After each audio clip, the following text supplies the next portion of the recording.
The US has announced that they'll be placing new sanctions on Russia for the alleged poisoning of the Skripals. But Russia has said that they're prepared to launch their own counter-sanctions. What exactly could they do to the US economically? Well, as it turns out, they can do quite a bit. Here are 5 things Russia can do to hit back at the US. Titanium. Restrictions on titanium would be severe. Russia produces about 1/3 of the world's titanium parts for the aircraft industry.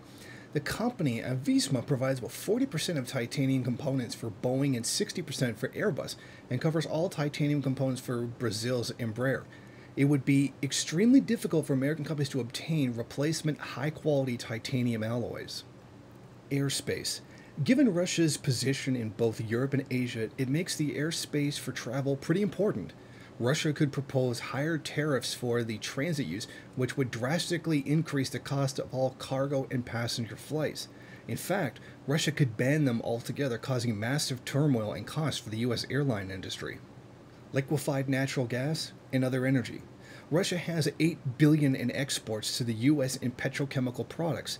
This is a small percentage of Russia's energy industry and can be quickly shifted to customers in Asia. The US does not produce enough for domestic consumption, nor does it have enough liquefied natural gas tankers. This would increase the cost of energy in the US by a significant amount. Many US companies still operate freely in Russia away from the current political hostilities. This could quickly change. The government does have the authority to make things very difficult for those companies, such as PepsiCo, Procter & Gamble, McDonald's, Boeing, General Motors, Johnson & Johnson, Cargill, Alcoa, and General Electric. By contrast, there are not many Russian companies that operate in the US. Finally, rocket technology. Possibly the most devastating is the fact that Russia is the sole producer of the RD-180 rocket engine. These are absolutely crucial for NASA and the Pentagon to launch satellites into space.